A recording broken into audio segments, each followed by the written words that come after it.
Robert Mueller's investigation found 10 possible acts of obstruction of justice. Let us examine what Mueller discovered in his own words as laid down by the report.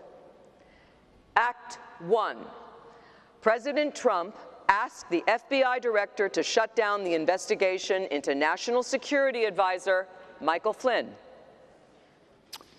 On January 12, 2017, a Washington Post columnist reported that Michael Flynn and Sergei Kislyak, a senior Russian diplomat, communicated on the day the administration of Obama announced the Russia sanctions. President-elect Trump called Priebus after the story was published and expressed anger about it. What the hell is this all about? Reince Priebus, White House Chief of Staff, called Flynn and told him that the president was angry about the reporting on Flynn's conversations with Kislyak.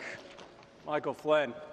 Flynn recalled that he had felt a lot of pressure because Priebus had spoken to the boss and said Flynn needed to kill the story.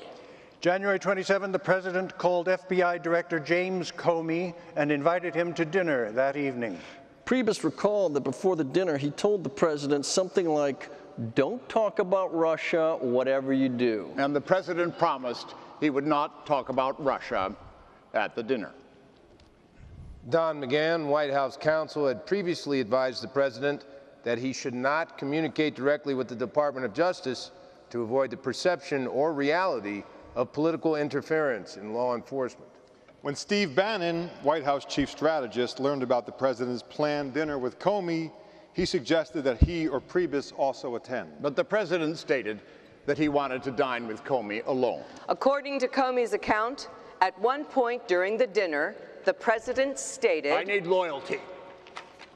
I expect loyalty." Comey did not respond, and the conversation moved on to other topics. But the president returned to the subject of Comey's job at the end of the dinner and repeated, "I need loyalty." You will always get honesty from me. That's what I want, honest loyalty. You will get that from me. February 13th, 2017, Priebus told Flynn he had to resign. Flynn said he wanted to say goodbye to the president, so Priebus brought him to the Oval Office.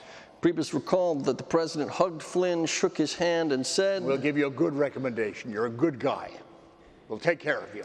February 14, 2017, the day after Flynn's resignation, the president had lunch at the White House with New Jersey Governor Chris Christie. Now that we fired Flynn, the Russia thing is over. No way. This Russia thing is far from over. We'll be here on Valentine's Day 2018 talking about this. What do you mean? Flynn met with the Russians. That was the problem. I fired Flynn. It's over.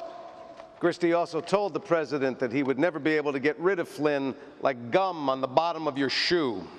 Towards the end of the lunch, the president brought up Comey and asked if Christie was still friendly with him. Christie said he was. Tell him that the president really likes him. Tell him he's part of the team.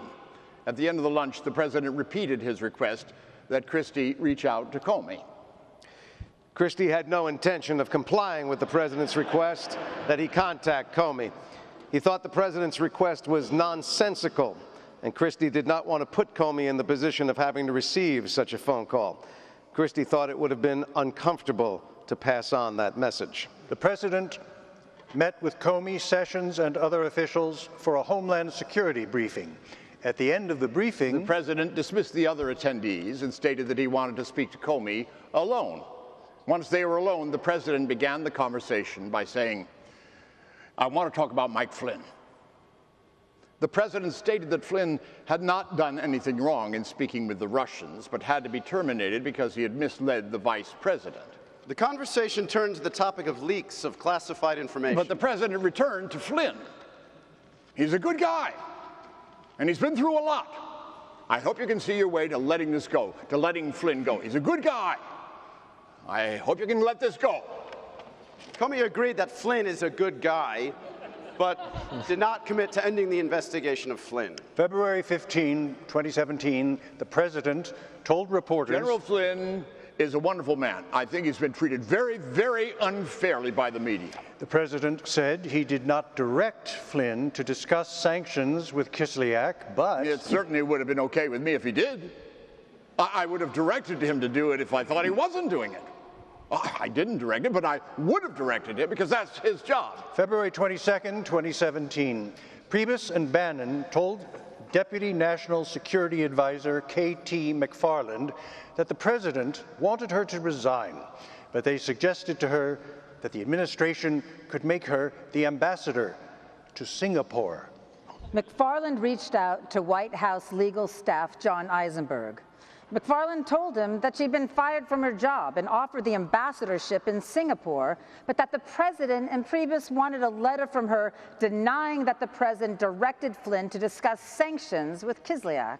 Eisenberg advised McFarland not to write the requested letter. As documented by McFarland in a contemporaneous memorandum for the record that she wrote because she was concerned by the president's request, Eisenberg thought the requested email and letter would be a bad idea. From my side, because the email would be awkward. Why would I be emailing Priebus to make a statement for the record? It would also be a bad idea for the president because it looked as if my ambassadorial appointment was in some way a quid pro quo. Later that evening, Priebus stopped by McFarland's office and told her not to write the email and to forget he even mentioned it.